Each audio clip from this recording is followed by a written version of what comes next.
Hello, probers. Howdy, howdy. And welcome to another episode of But It Was Aliens, the extraterrestrial comedy podcast hosted by myself, Moonwalker, and my co-host for today's probe, as always, is Greybeard.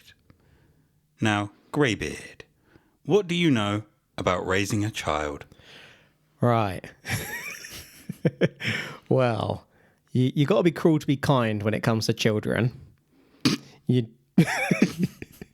you need to hit them when they're pussies. Like, if that kid asks for sweets and you're like, no, it's before dinner, and it cries, whoosh, kick its butt and call it a pussy. No, I jest. You've really got to throw them. Now, what do I know about raising a child?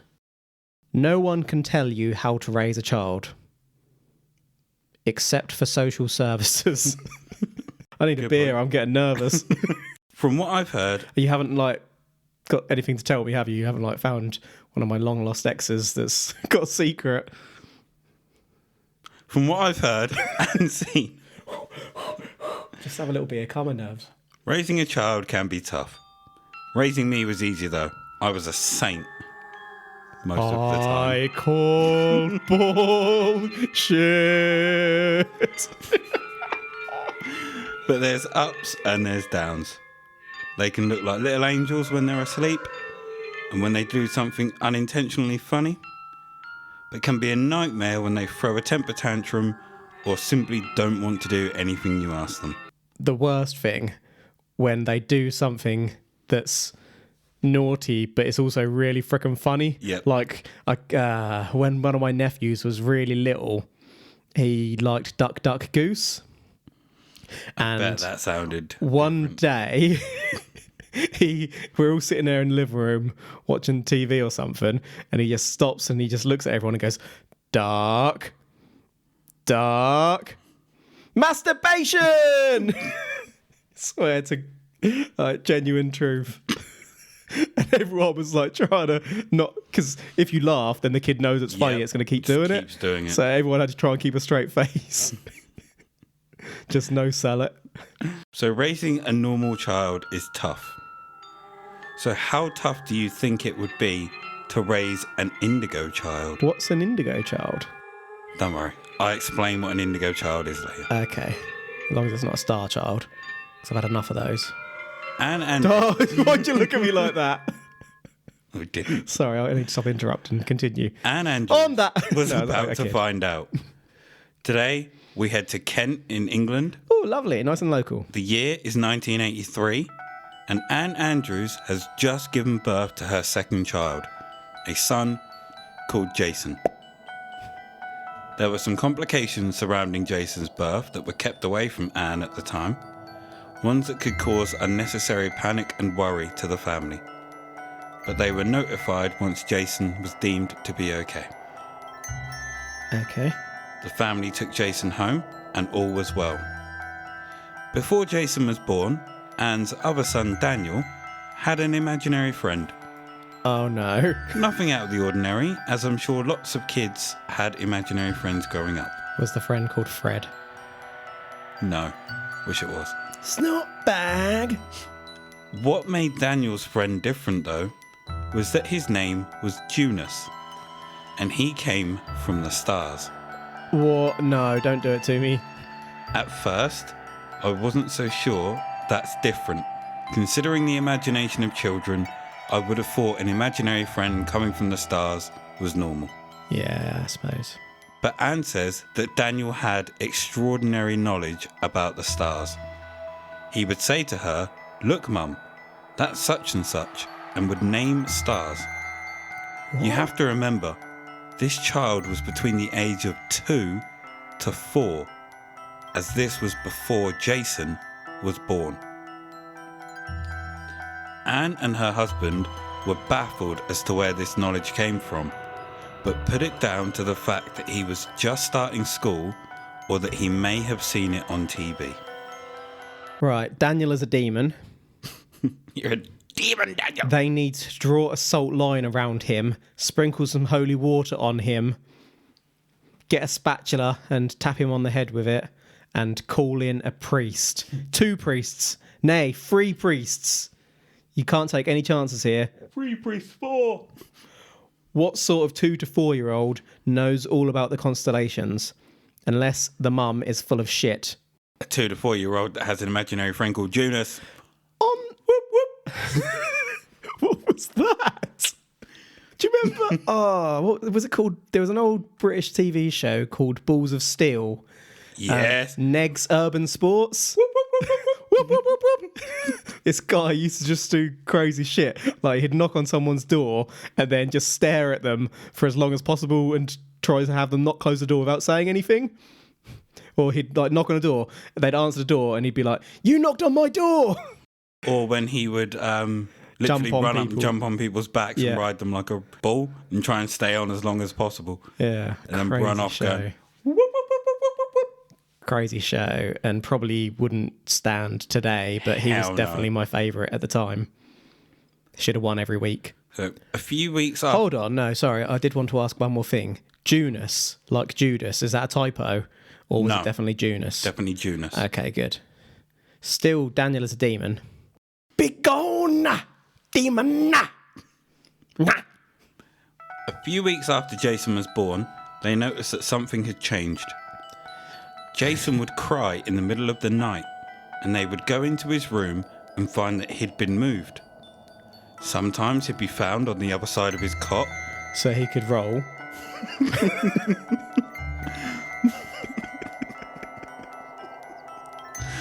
But other times, he'd be found underneath it. And on one occasion, he was found underneath the chair. Although he was never in the exact place they left him, he was always in the room.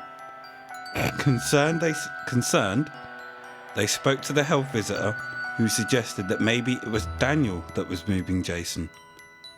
But when they asked Daniel, he was adamant he never did, because Mummy told him not to.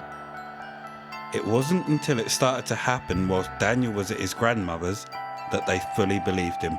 Anne says that due to their social upbringing and being very rational people, that they thought maybe they were wrong.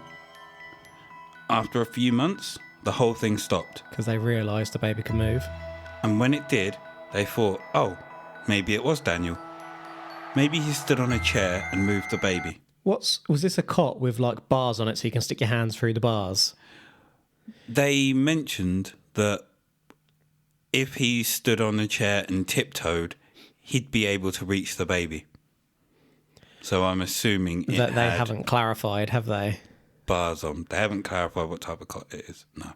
You don't tend to see, or maybe you did back then, I don't know, but I can't recall in any of my family or friends who have had children anyone having a cot with solid sides. Me neither.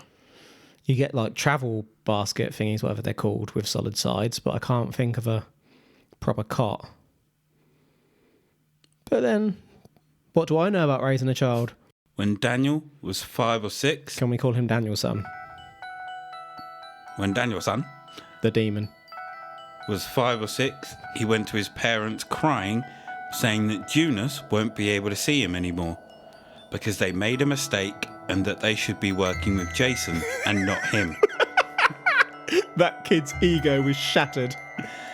Thinking that Junas was just an imaginary friend, she didn't think too much of it until Daniel said, "Mum, Junas said that Jason's got an original soul. What's that?" She then fobs him off and says, "I'll ask Daddy when he comes home." Nothing more was said about it. When Jason was a few years old, Anne explained that he'd be frightened all the time and would explain that little people would come into his room and make him float away with them and take him to a hospital place. But Anne and her husband, being rational people, put it down to him having nightmares. Right, so I've got 2 main lines of thought here. Reincarnation, underpants gnomes. Gonna work. Work on that. Underpants, hey. We won't stop till we have underpants. Yum tum, yum tum, yeah. So he's an original soul. So the others have been reincarnated and their souls are not as pure. Whereas this star child, he's a star child. He's a new child. He's original. Meanwhile, little people sneaking into the room at night, taking him away. They're taking him on adventures to find... Right, come on. To find underpants. Underpants! Stage 1. Collect underpants. Strap yourself in, son. Things are about to get crazy. At Jason's 4th birthday party, once everyone had gone, there was a knock at the door. Jason! Not a little knock, but a loud, persistent knock. Paul, Anne's husband, answered the door, but there was no one there. A thunderstorm had just started. I'm Hagrid, bitch! A literal one. Not me trying to be descriptive. The knocking happened again, this time louder. Paul went to the door again, but just like the first time, there was no one there. It's the demon. Daniel had heard the noise from the storm and had come downstairs because he was scared. Jason, however, had fallen asleep on the sofa. A few seconds later, there was a massive bolt of lightning that illuminated the whole house. Jason sat bolt upright and started spewing out incredible numbers. Oh, thank God. These numbers were binary sequences. Remember, this is a 4-year-old that can barely count to 5. But he can count to 1 and 0. And he's spouting binary code. He only needs to count to 1 for that. The more he spoke, the louder the knocking became. And it wasn't just the front door. It was coming from the windows to the walls. Till the sweat drops on my balls. Till the subsequent noise... I really thought you were going to say it genuinely. Till the sweat drips off. Till the subsequent noise started to subside. As it did, Jason got up and in a trance-like state started to walk towards the front door. Paul stops him and says, "Where are you going? It's pouring down. You're going to get soaked." Without so much as looking in his dad's direction, he says, "I have to go. They're waiting for me." At which point, the knocking started up again. Out of desperation, Paul goes over to the phone to try to call the police. The lines were down. And Paul launched the phone in anger. All the while, Jason is still trying to get to the front door.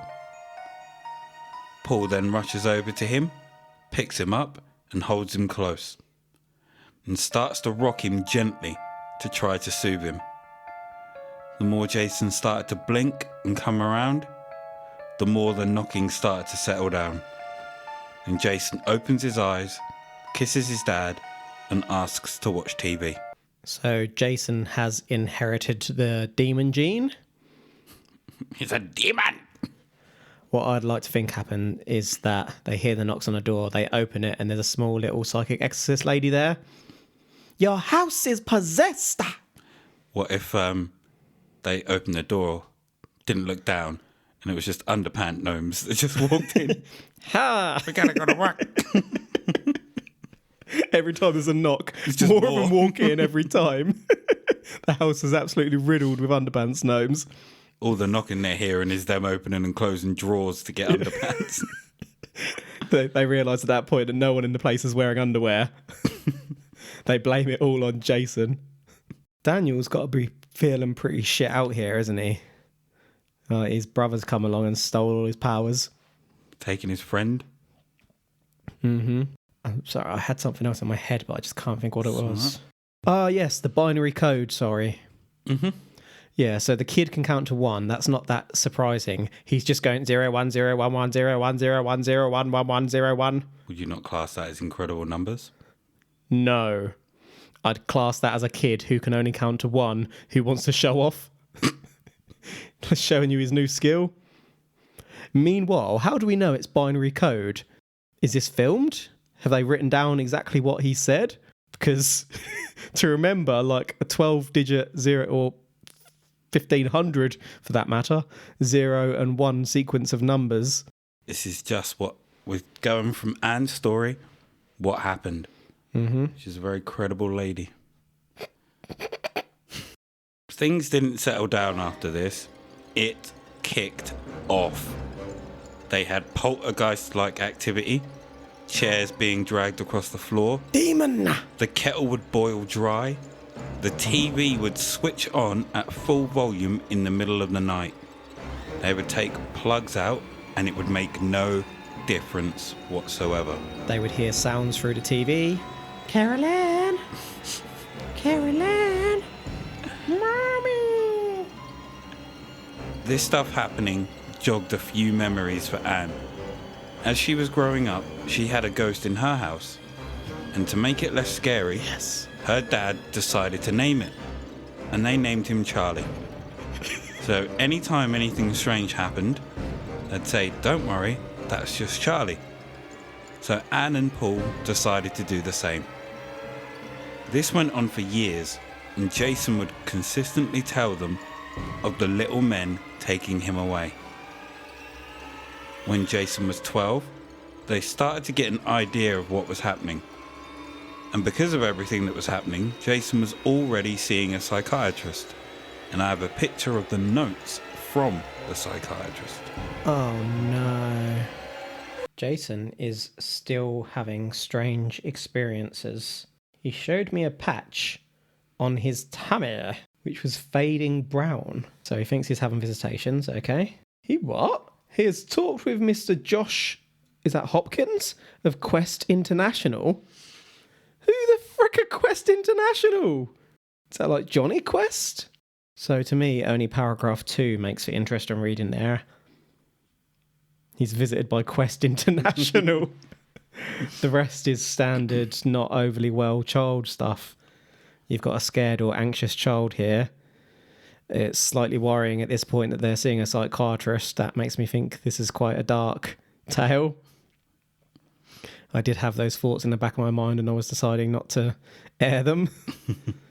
Although it is unusual, well, not unusual actually, because there can be an element of nature and nurture in these things, can't there? So both children displaying symptoms is not unusual. One night, they were watching a program on hypnosis. There was a section in the show about a lorry driver who experienced missing time. And it was this that piqued their curiosity. This prompted Jason to get up and throw an ornament at the TV. Ooh. Paul gets up and yells at him before Jason turns with tears in his eyes and says the lorry driver is stupid and that he shouldn't want to know what happens to him. He then said, "I know what happens. I remember everything." Uh-oh. Then storms off into the kitchen. Paul and Anne sit there, looking at each other, before Daniel pipes up saying, "Don't you get it?" "Get what?" they replied. "He's being taken. He's being abducted by aliens." Uh-oh. Shit just got real in that household. If a child says that as a parent, how do you react? Like, do you tell them they're being silly? Do you listen and show understanding? They've already referred to services, so they've obviously got suspicions that something's going on with the chap. I have no children and would have no idea how the hell I would react. I feel like I would listen.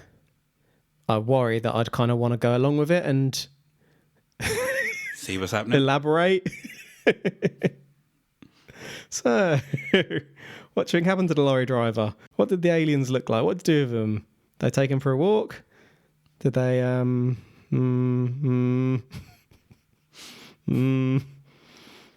keep him dressed?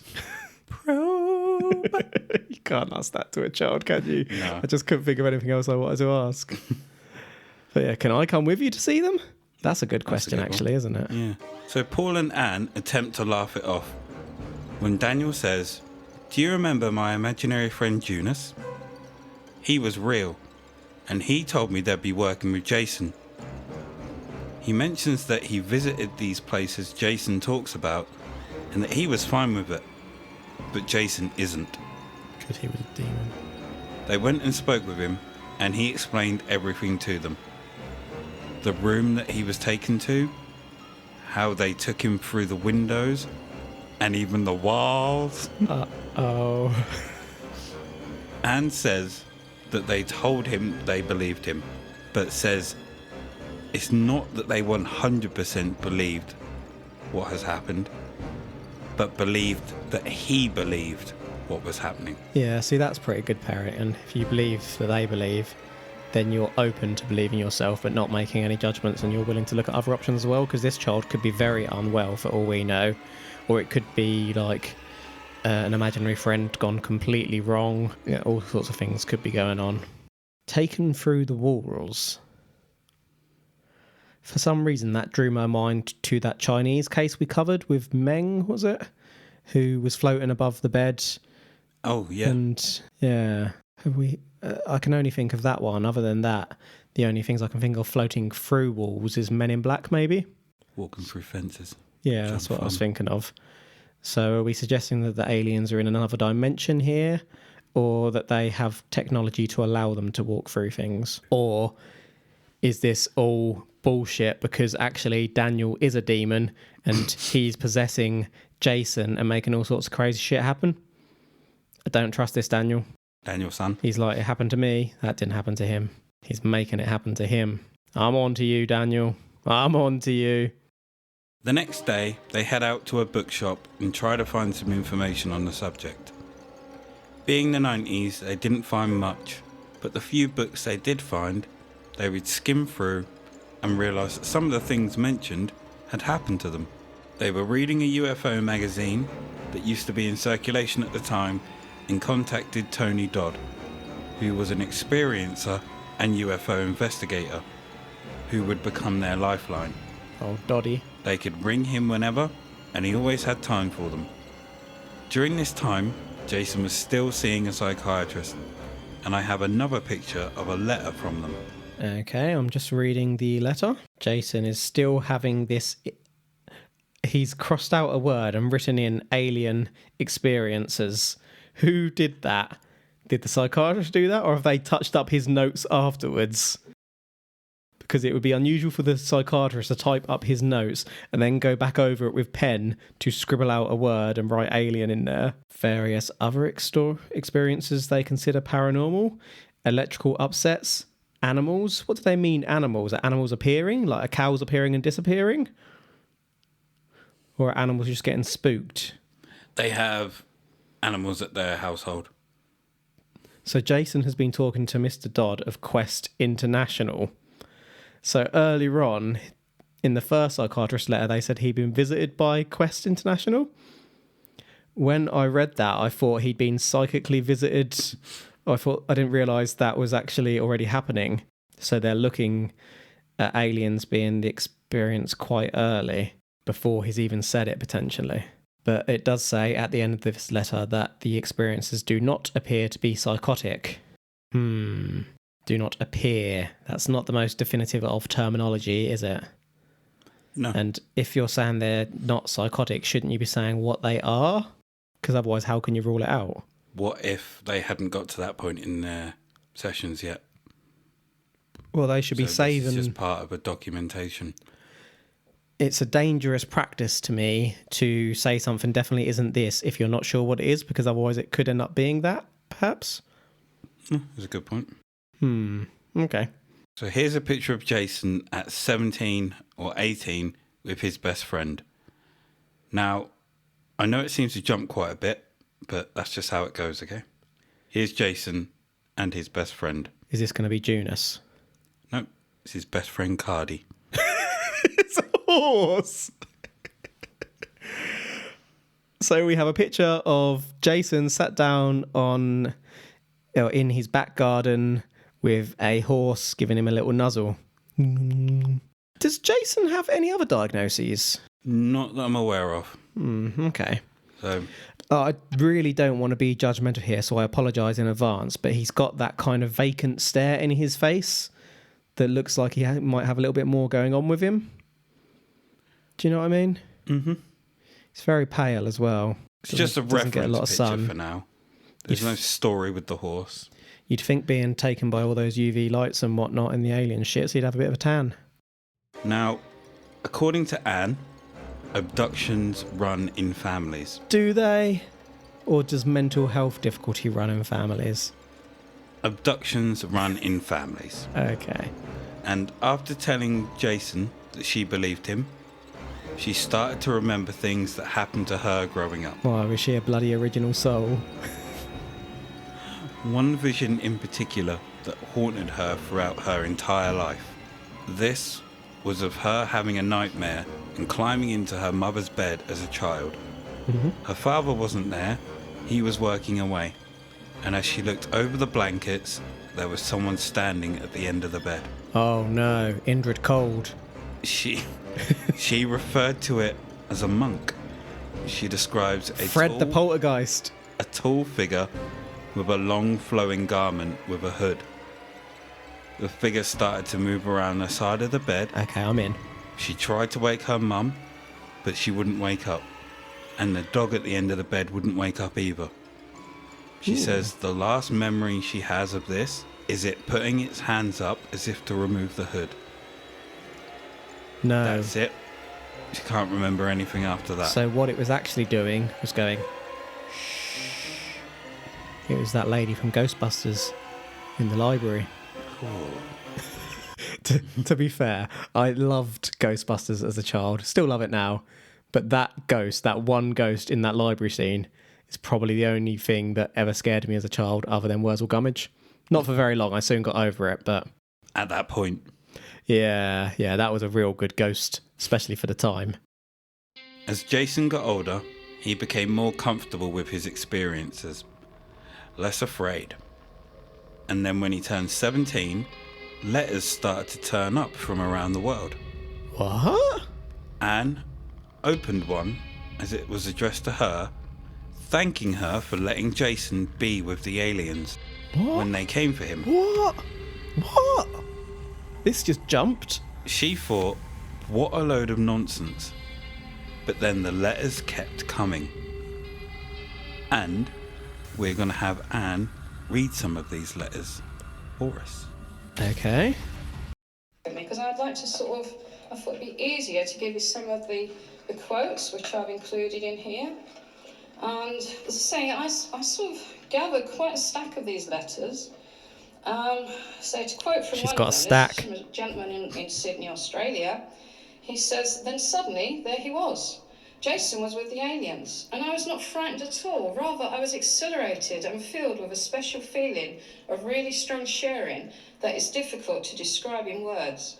But I got the very clear feeling of invitation from the aliens. Where's your Jason Sydney himself. accent? And there's another one from a lady. It's a bloody shared experience, mate.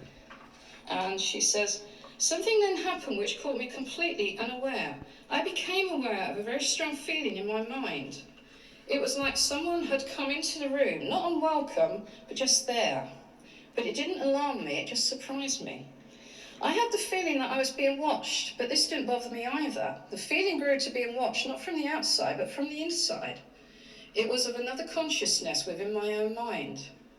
It was very gentle and soothing. At first I saw nothing, but I sensed something, very strongly. What I sensed was someone sending very calm, very soothing feelings, very beautiful, peaceful feelings. Then I felt his presence very strongly. It was Jason who was contacting me. I experienced the calming, the care, and then I saw something which made me realise, that this was not imagination. I just knew that it was. Did they write in the letter? And sending those very calming thoughts and feelings. It was very beautiful, and it's left a very deep impression on me. And then just a couple more, short ones.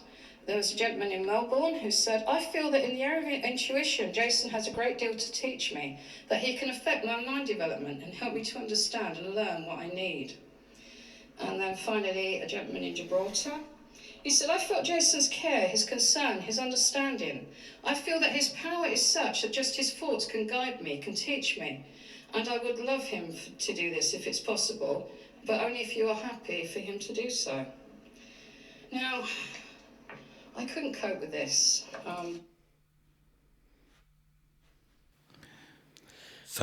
Right. Firstly, why is she reading those? Why aren't we hearing from Jason himself?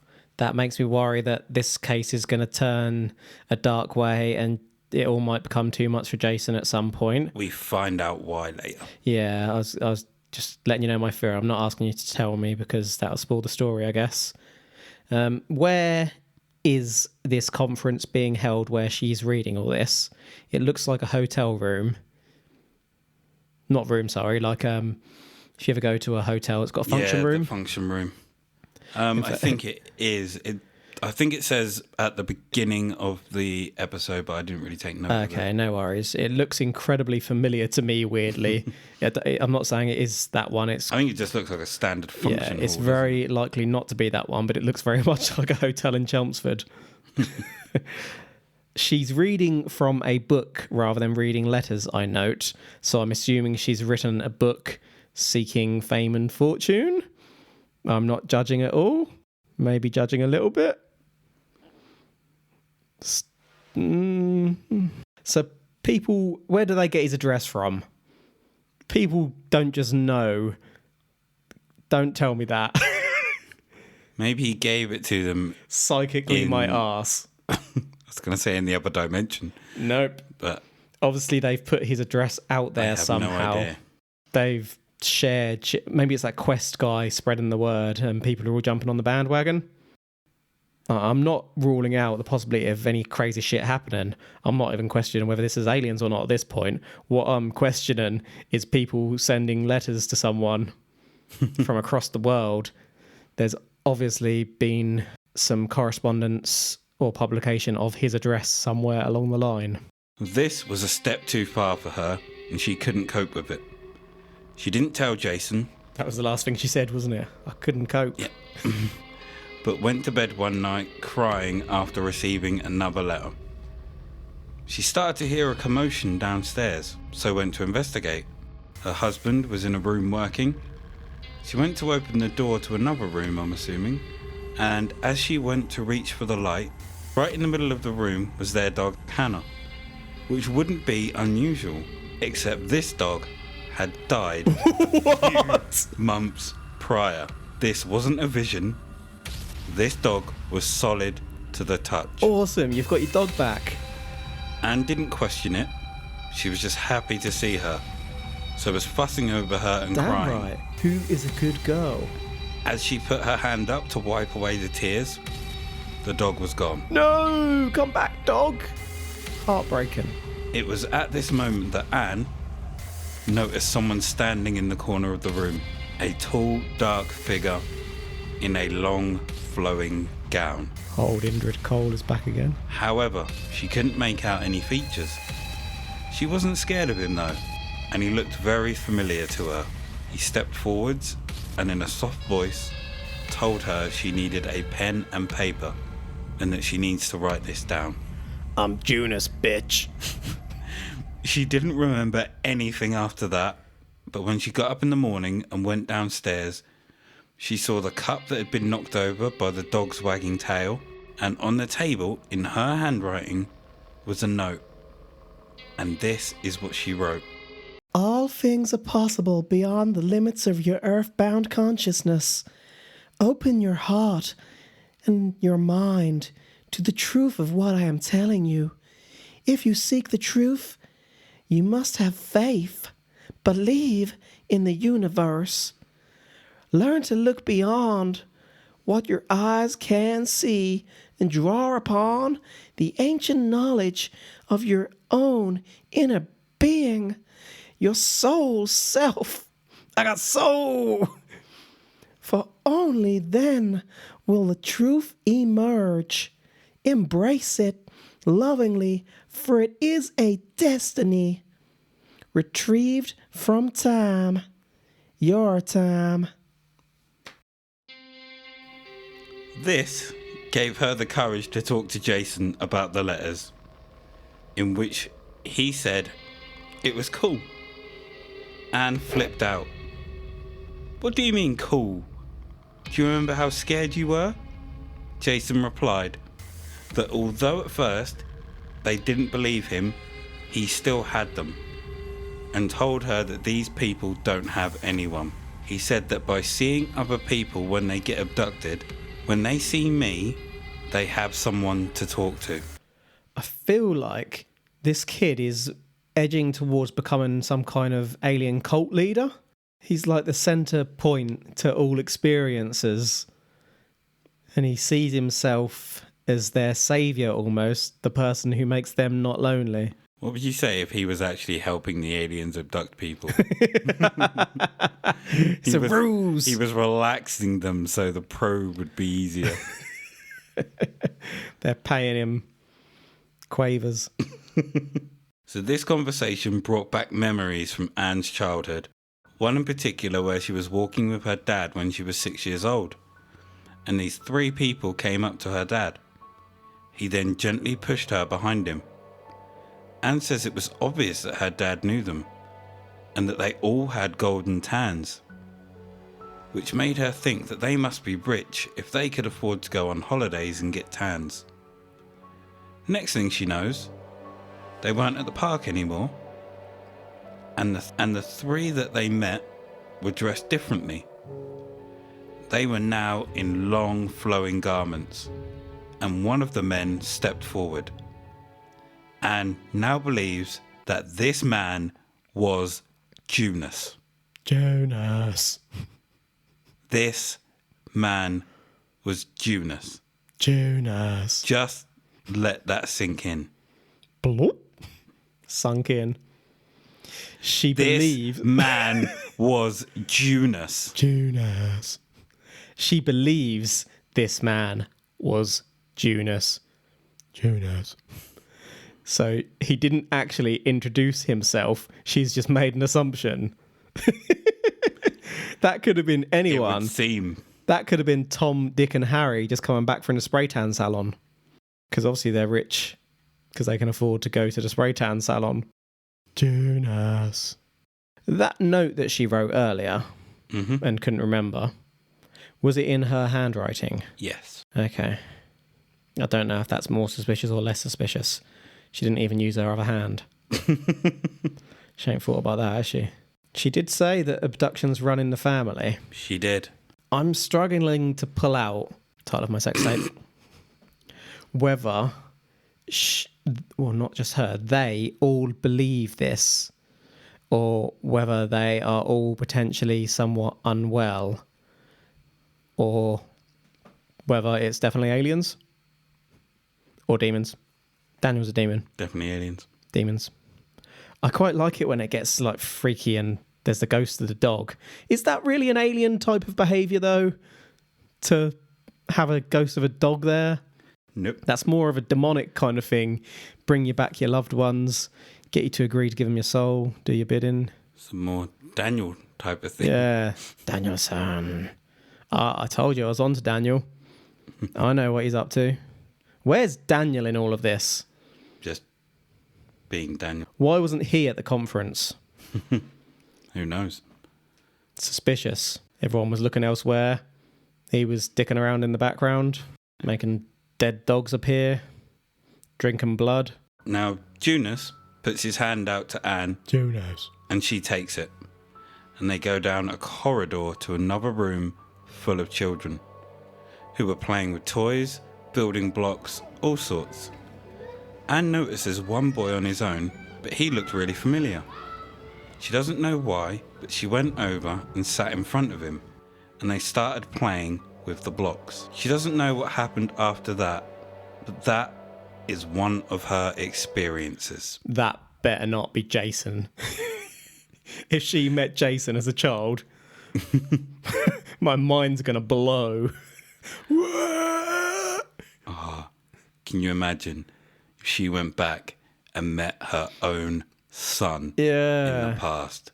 It'd be like the time traveller's mum.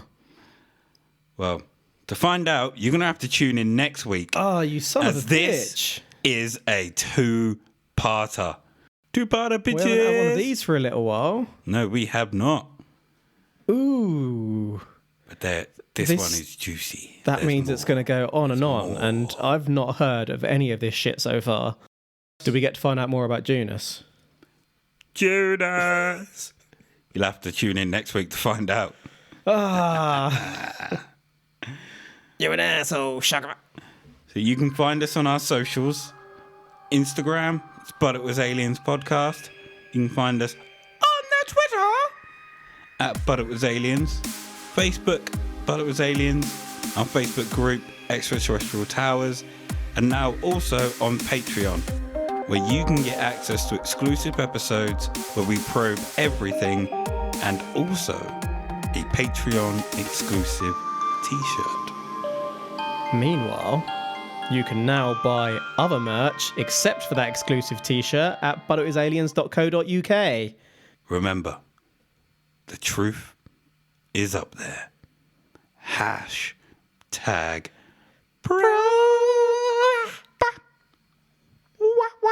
Judas.